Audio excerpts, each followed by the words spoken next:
Welcome to this week's Talking Codswallop.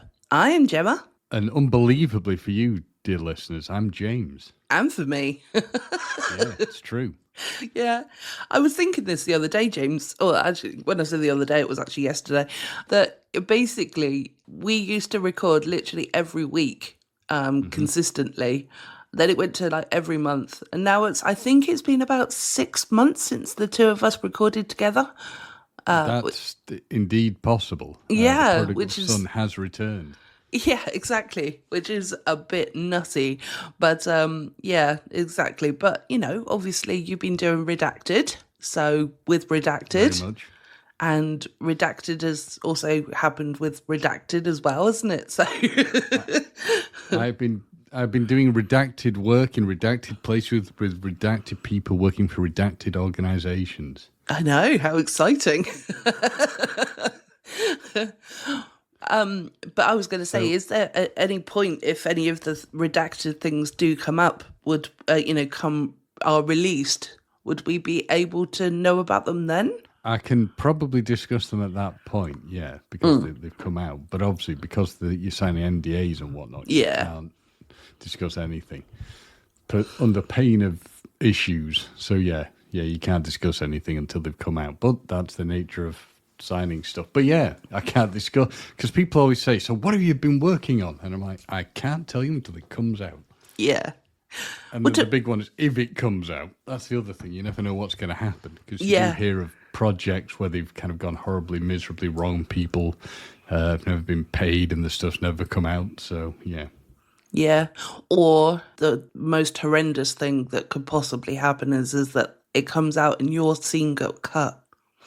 Oh yeah, it could entirely happen. So yeah, I mean, I discussed this with somebody when I was working on something, and they just said we discussed those things happening, and they said, "Well, you paid." They said, "I don't care, I'm paid." So yeah, exactly. That is the Brucey bonus. Yeah. Yes, for people who don't understand, Gemma's old, and she's referencing things that basically will mean nothing to people unless they're of a certain age. Yeah, you're right. I mean, you can be in things, you can be cut from things. You never know what will happen. But yeah, once things have come out that I've been in, if I'm in a position where I can discuss them, I will do so. But yeah, until then, zip shut. Yeah, fair enough. And I think they picked a good person to keep it a secret, because you do like to keep your secrets. So already without without the NDAs, you probably would have still kept quiet. You say that I couldn't possibly comment upon that. Yeah, well, I can. So I can't say anything. No, I know. Do I like to keep things secret? I can't tell you. I might. Then again, I might not. Someone who knows you very well, James, I know that you do like to keep things to yourself. So it's all Maybe. Good. We're not spilling any beans there. It's fine. This could be the most bizarre episode ever, because literally I just could spend the entire episode denying things. Yeah. Or maybe I wouldn't. Who knows? You can neither confirm or deny. That's correct. Yeah. And if anyone asks me anything really difficult, I'd just say not to the best of my recollection. Look, ooh, James is Mr. Showbiz now. He's got lines to say. Ooh. Actually, that's more of something you would say in court, not to the best of my recollection. Yeah. Well, that's all right. So this week, James, I was thinking that we could have a Codswallop free episode. What do you think about that? Yes, I completely agree. That does not help. Yeah. Don't worry, people. This isn't like a hostage tape or anything. It just pertains to something we discussed. Yeah, our discussion was in the edit. So, Yes. But I have got a couple of interesting stories which I could fill the gap of Codswallop with. if you're interested. Okay. Well, yes, the huge gap left by a lack of Codswallop. In that case, that's not a surprise. But with someone as rageful and full of anger as Gemma, yes, there's a big gap left by the lack of Codswallop. So please, Gemma, the floor is yours. Okay. James doesn't have Codswallop, and more importantly, I don't have Codswallop. So that's the exciting and scary point. While we've been away... just wait. For people listening, my return... and you're not having Codswallop means they must feel like they're in the Twilight Zone. I know. Or maybe hell froze over. That's true. Yeah. Because there's another reason why hell froze over as well in the next few sentences that I'm about to say as well. Yeah. Floor is yours. Yeah, thank you. So recently, but obviously during our break, I took Mr. Socks out for many walks, and we had a lovely time, which is really good. But I actually, James, are you sitting comfortably? Are you ready for this? I am. Shocking news that we were just walking along, and I heard the little ding, ding, ding of a bell, and of course that is the indication of a cyclist. And I went over to Mr. Socks, and I sort of just got him to sit by my legs and everything. And the cyclist that went past was really nice, James. This is unusual. It is, and he was such a nice man, and he honestly, he was like, "Oh, thank you for looking after your dog, but honestly, I wouldn't have minded. Don't worry," And he was so nice, and I was just like, "What just happened?"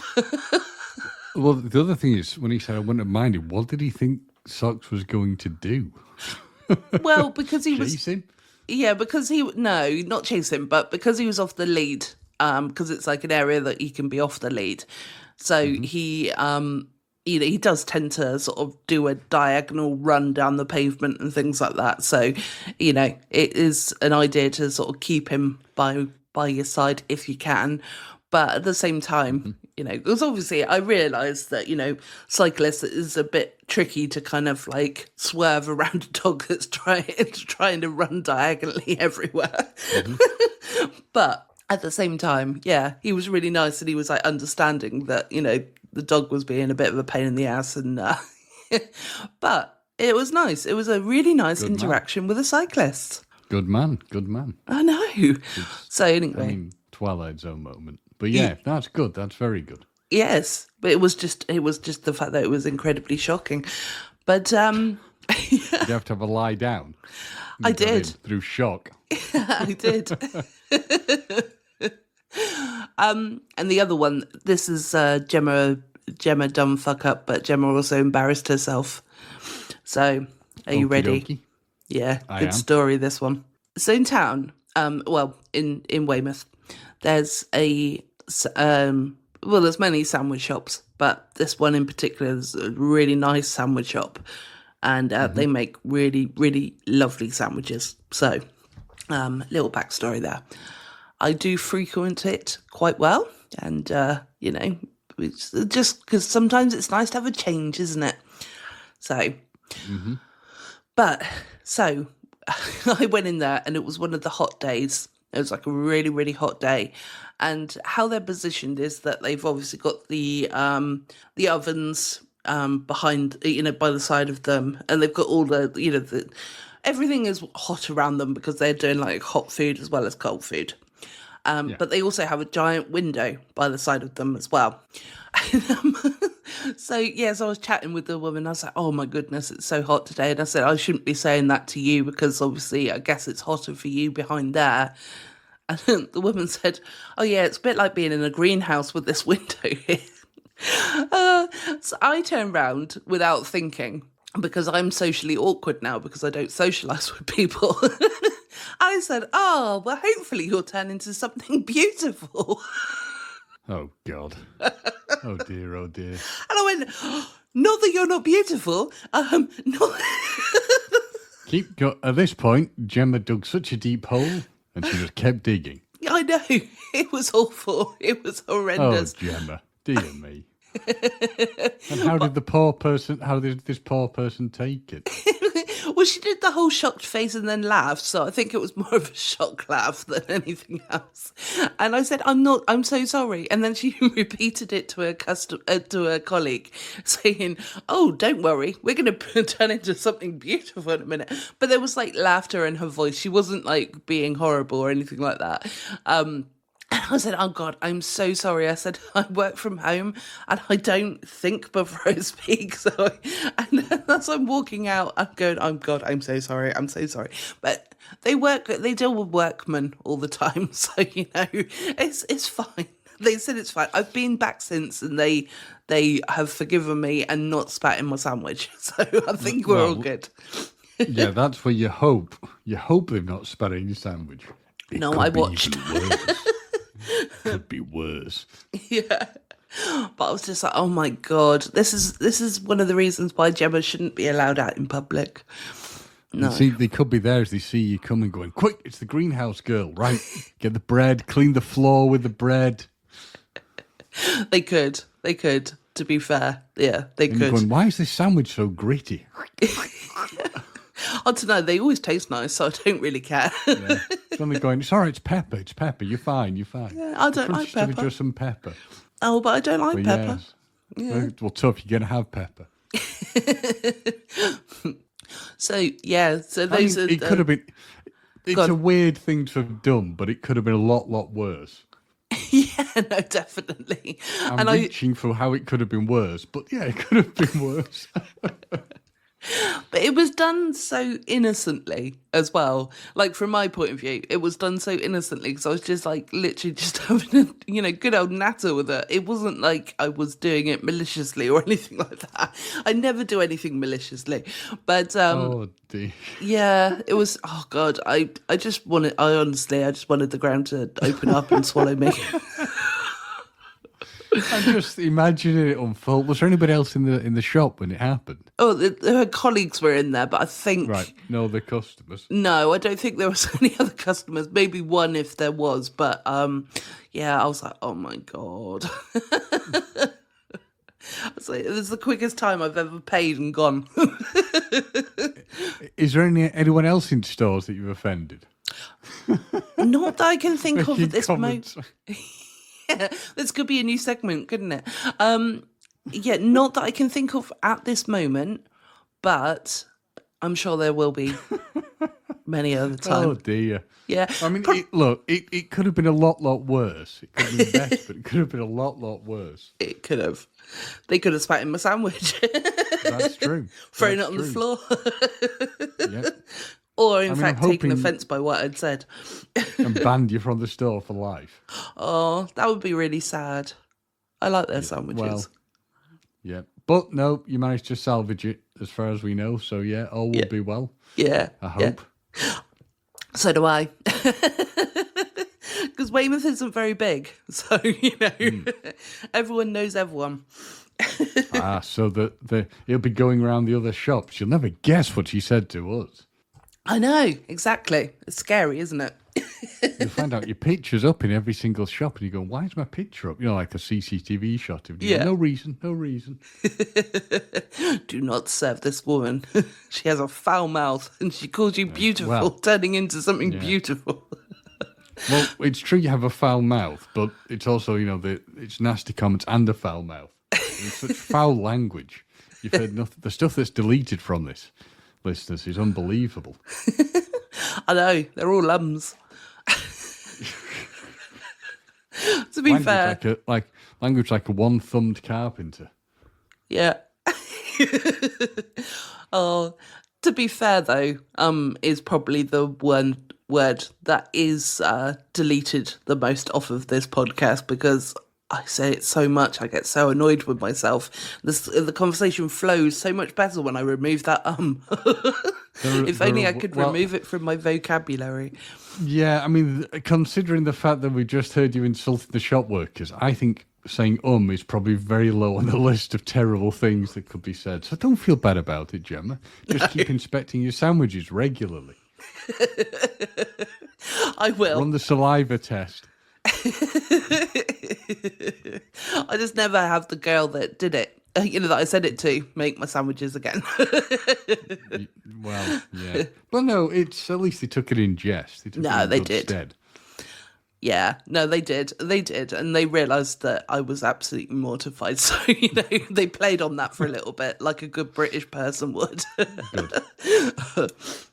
But, I mean, it'll probably get brought up every time you go in, so, Yeah, we'll see. Well, at least I'm being talked about, I suppose, That's true. That's true. It's when they go in, as I said, they go in, it's her again. Attention. I love attention. It's the greenhouse lady. I'll be beautiful enough for you today, lady. Yes. Yes, we've put in enough makeup for you. Is this acceptable? Oh, dear. So that's what I've been up to. The other thing that I was thinking of us discussing as well, because this might be a little bit of a shorter episode, I was supposed to be doing Squeefest this year. So well done to Dr. Squee. I almost said his real name, so that's why there was an there. Congratulations to Dr. Squee for doing the 24 hours and raising so much money. It was awesome. Well done. And again, sorry that I couldn't make it. But this year, he and I were going to discuss a bit about dyslexia, because it's something that I'm technically undiagnosed for, but I'm 96% sure that I have.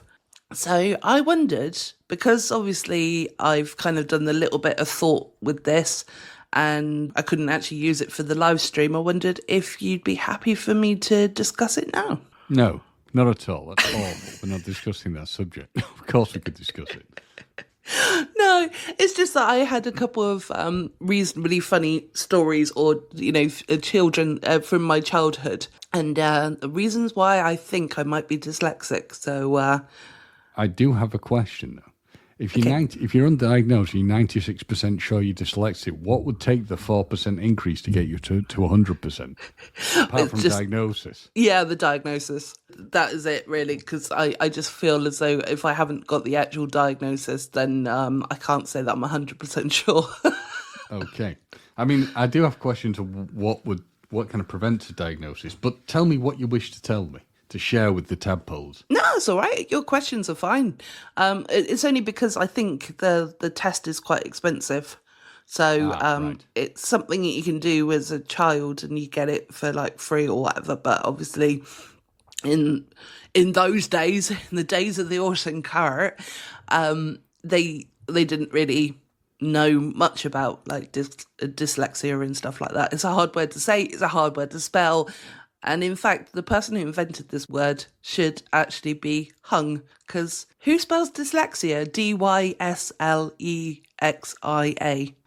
Clearly the person who created it, but dear God, you're a harsh, harsh woman to ask them to be hung. Also, how old are you, Gemma? The horse and cart were around. Come on, fess up. You are if that's the case, you're a lot older than you have originally said. I mean, I'm putting you now at maybe getting to your 80s, 90s, maybe even higher. Yeah. I mean, if we're looking horse and cart, you're probably going to be, over a century old. So well done. Whatever you're using, olive oil or whatever, is doing the job. Yeah, I know. Exactly. I look like a 42-year-old, but I'm actually a 90-year-old. Or are you a cryogenically frozen head? I could be. Well, that would make a lot of sense, actually, James, why my body is so broken. Yeah, I think actually, yeah, you're right. Yeah, definitely.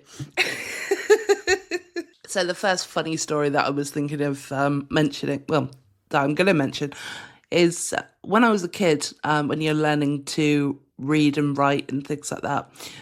So with writing, I used to be able to perfectly do mirror writing. I couldn't write forward. I couldn't write properly.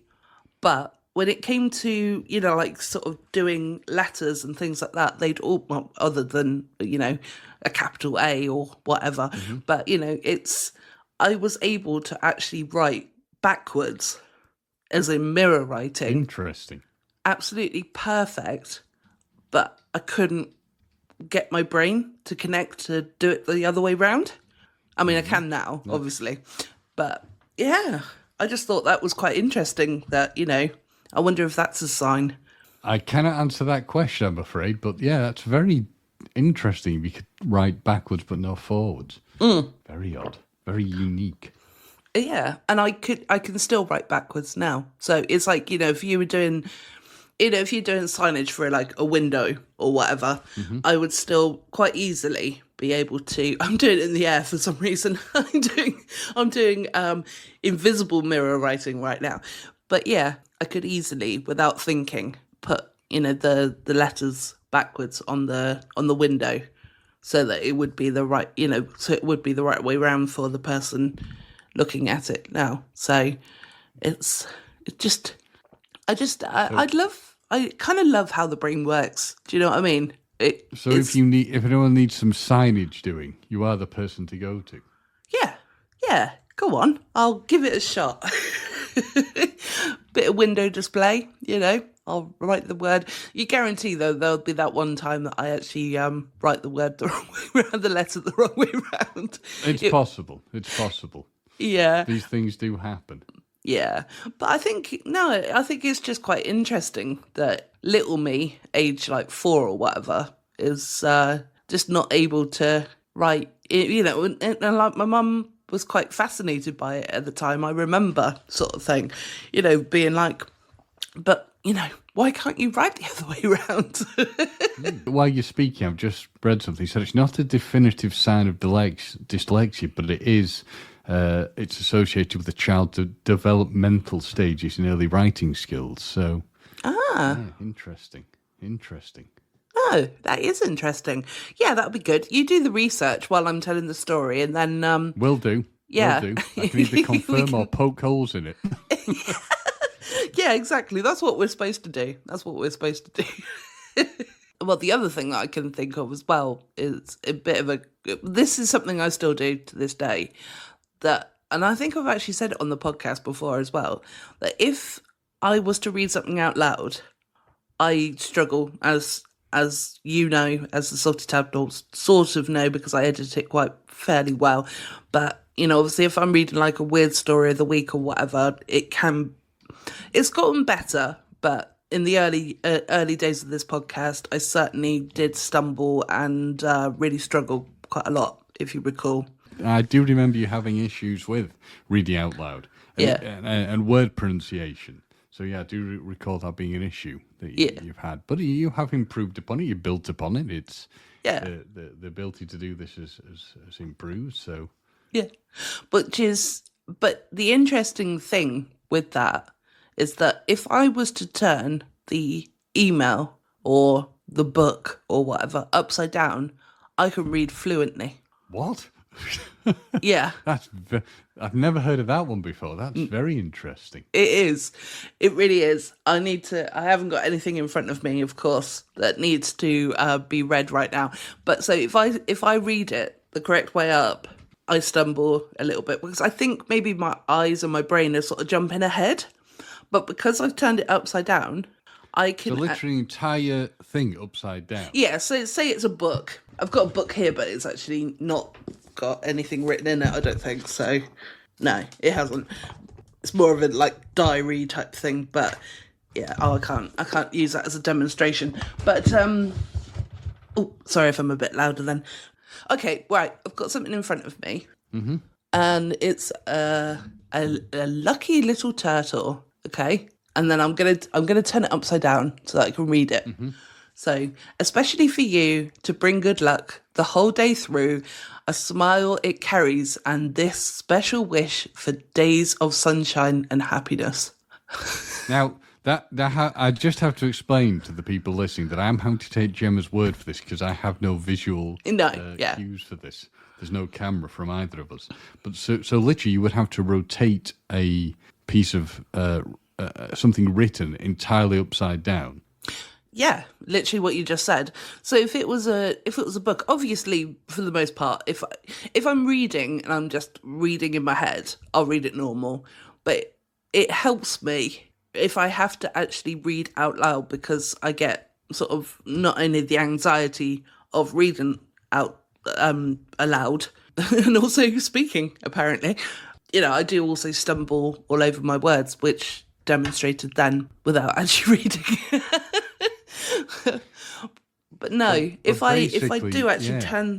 if I do actually turn the page upside down, and then I'll start reading like the normal way, so like not from the bottom to the top sort of thing. It's literally once upon a time, blah blah blah blah blah. I think it's just something in my brain that makes me feel a little bit easier. So basically, you could be like Sean Connery in the scene in Indiana Jones and the Last Crusade when he's got the paper upside down, when he's trying to, on the German Zeppelin, and he's trying to pretend that he's just trying to make sure he's able to disguise himself. I mean, really, you should be doing this more in public to confuse people. I should. Yeah, get an entire newspaper and just hold it upside down, but read it perfectly.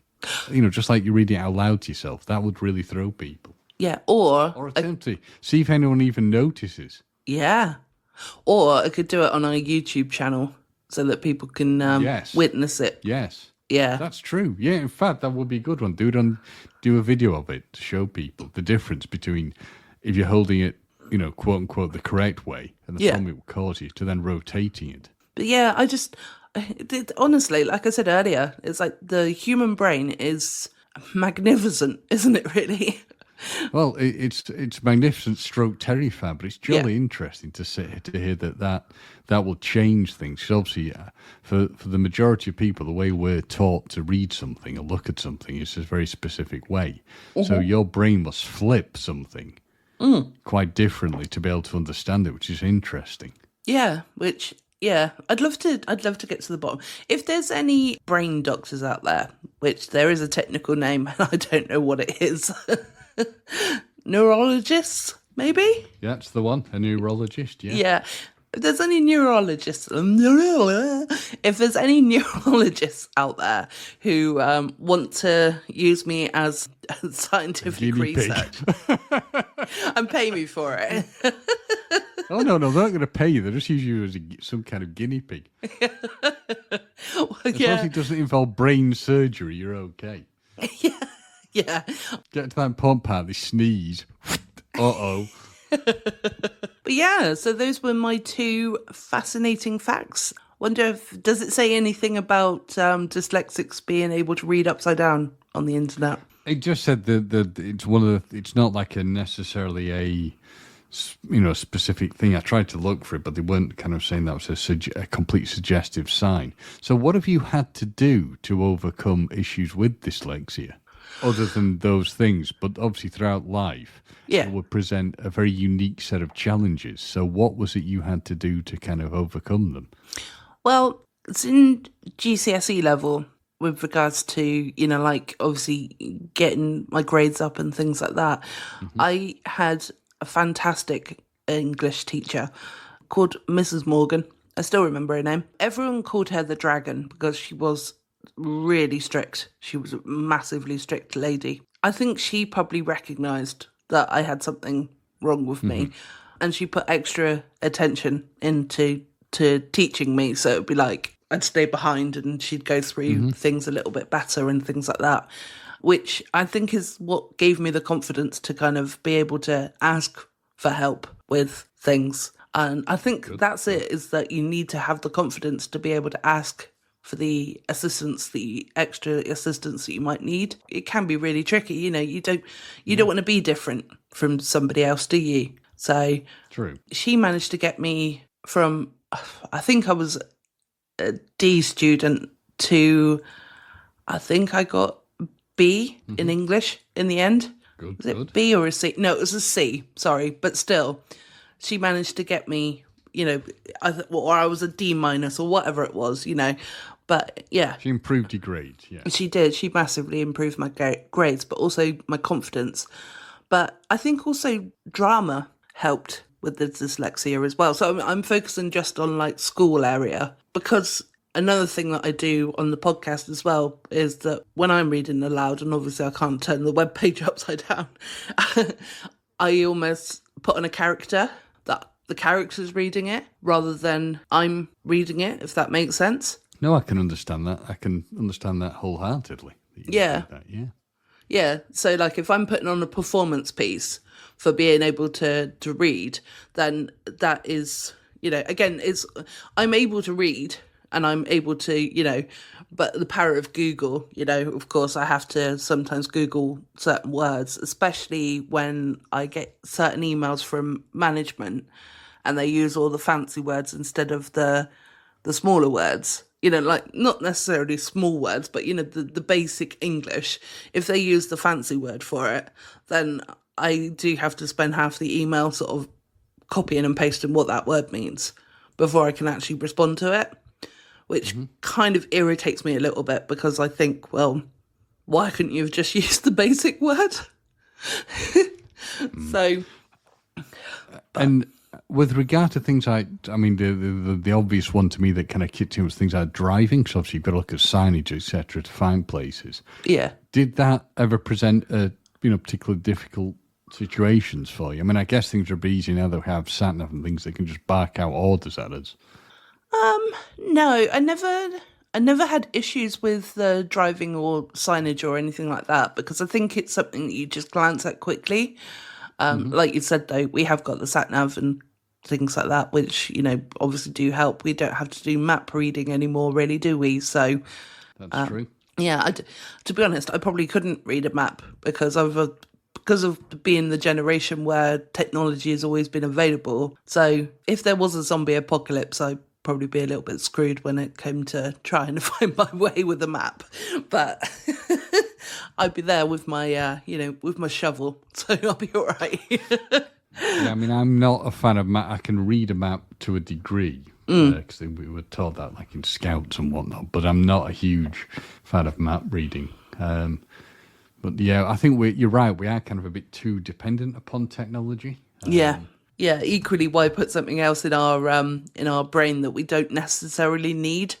It's sometimes I like I'll say this at work, that if I have to learn something else, I'm going to forget how to brush my teeth, or I'm going to forget how to wash my face. It's, the brain can surely only take so much information in.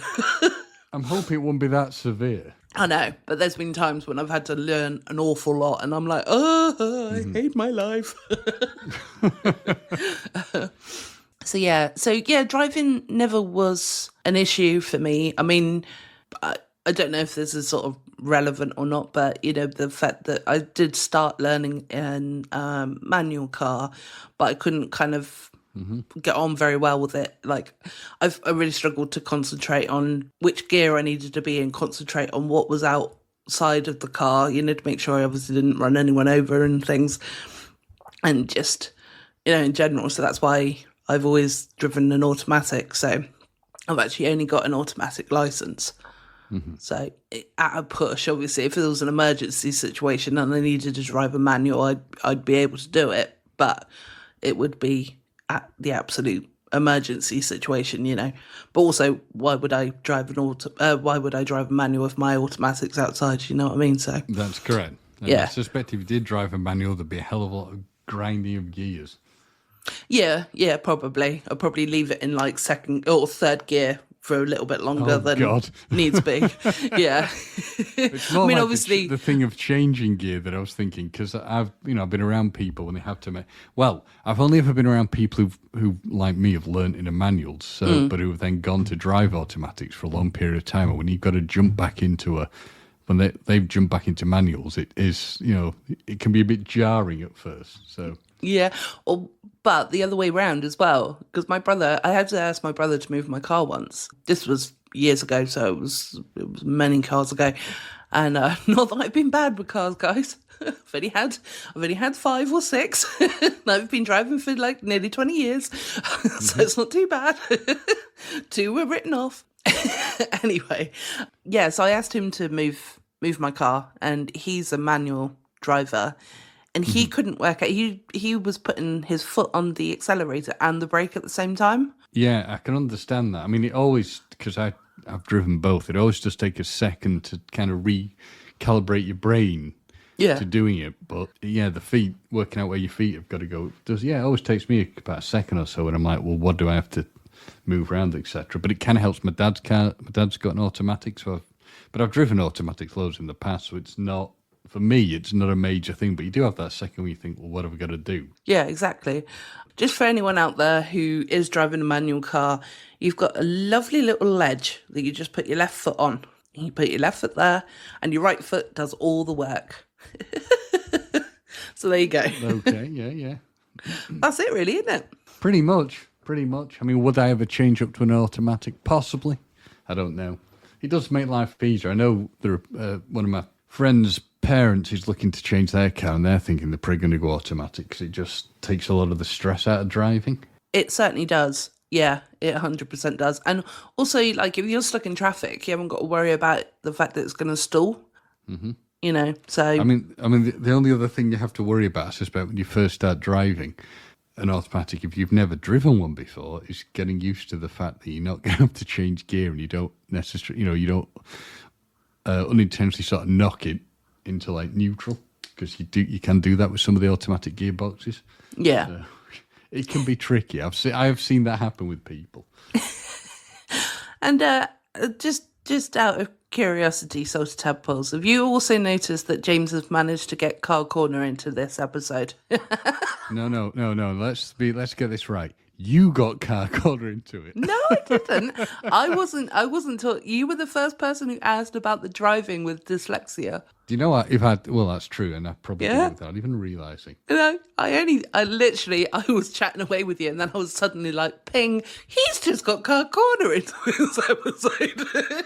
Must be my powers. Yeah.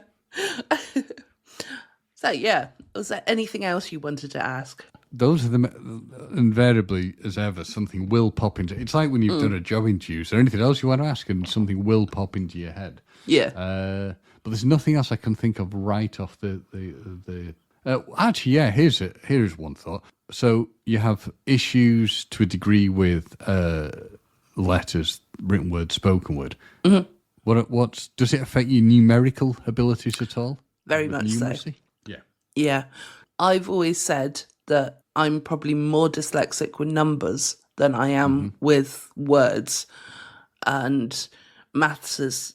I've literally, my brain cannot cope with maths. Basic stuff. But if you were to say to me, I can't even think of what an equation is. But maths has always been a real struggle. But thank goodness you've obviously got calculators and things like that. So. Yeah, if somebody was to sit down and say, oh, can you work out what XYZ is of this equation? I'd be like, no, you're all right.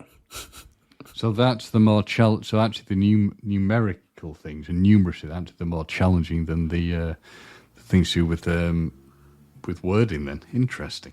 Yeah, but it's also like, and I've seen something recently in the sort of last maybe year that actually was really, really helpful. And so, it would have been something that was really, really helpful when I was a kid. But it's like the yours, all of the different ones. So you got your, you are, and all that. As in you are, and as in you are something, and yours is in ownership of something. Yeah, exactly. So it's like, when you've got the YOU and then apostrophe RE, somebody did this little a picture, I think it was, where it was like where the apostrophe is an A. Mm-hmm. It makes so much sense. But until then, I didn't put the two and two together, to be that apostrophe was for an A. Yeah, it's the removal of the A. But no, I can see how having that made clearer would be beneficial. Yeah, no, definitely. So that's why I'm going to call this episode Dyslexia Rulez with a Z and then K.O. because instead of it being okay, K.O. Are you going to misspell dyslexia as well? No, I'm going to spell that correctly. I'm going to spell that correctly. Yes, I like that. That'll confuse people actually. So yeah. Yeah. So yeah, Rulez with a Z. So yeah, well, thank you, James, for joining me on that. Anyway, because obviously it's a pleasure. Yeah, it's been a challenge for me throughout the years and whatnot. But at the same time, I'm also one of the kind of people that doesn't let things defeat me too much. I always want to fight through it and try and get past any challenges that I've ever sort of come across, kind of thing, which was why I started doing the stories of the week, so that I actually, started making myself read out loud, So it's good that you've managed to overcome it. I mean, certainly, you've got to think also you said when you were younger in your childhood that it probably wasn't as recognised. Yeah. So it's the fact that that it's something that's, you've managed to actually kind of, you've not been diagnosed, but you've managed to ascertain the kind of things that are causing a problem. That's beneficial. Yeah. And hopefully for people now, it's a little bit easier for them to actually be aware if they have it and what they need to do to help them, address it. Yeah, exactly. I was just thinking, because there was something my drama teacher, because I really got on well with my drama teacher as well. She actually said, I just remembered what it was. My drama teacher at school as well was very helpful. Because again, I think there was literally a couple of teachers that recognised this.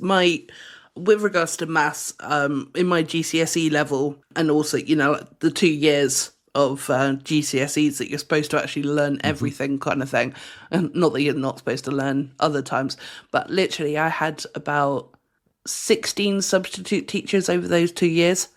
And interesting. Yeah, because our class was the bit of the retard, but I can't say the word properly, but in the retard, we weren't very educated, let's say. Right. But also it was like very disruptive class as well. So even if you were in the class and you actually wanted to learn something, it was the case that people would be cracking jokes or, and the substitute teachers just didn't want to look after us.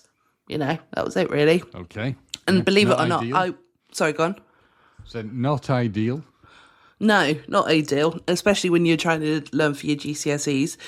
Believe it or not, I actually wasn't one of the naughty ones. I was one of the good ones. I was a very good girl when I was at school. I know it's hard to believe. So you would have us believe. Yeah, exactly. Yeah. But I remember my drama teacher saying that if you don't know, what certain words are, to like get a dictionary and learn different words and learn the meanings of the words as well. So, and that was also quite helpful. It was just another way of training your brain to think differently, which was really good. So yeah, that makes sense. Yeah. So yeah, I had a couple of really good teachers. Basically, it was anything that was creative I got on really well with. I loved it. But cool. Yeah, we'll just forget about maths, so yuck. Fair enough. Yeah. Fair enough. Yeah. Well, like I said, James, thank you ever so much for joining me on this journey down the road of dyslexia. It was unexpected, but it's been quite interesting, and hearing your questions about it as well, making me, making me think about all the different things and stuff like that as well. So, what do you reckon? This is a good place to wrap up this episode? I think probably. I think we've come to a good end of the road. When you're saying going down the road of things, we've not got ourselves into an alleyway we cannot get out of. So I'd say we stop now and prepare for the next stage of the journey. Yeah, we're not at a dead end, so we keep going. Yes, exactly. Well, in that case, then I think we've been talking enough Codswallop this week. I have been Gemma. I've been James. And we're out of it. Bye-bye, everyone. Bye-bye. This podcast is a production of Unfiltered Studios. If you would like to know more about joining Unfiltered Studios, please visit our website at unfpod.com for more information.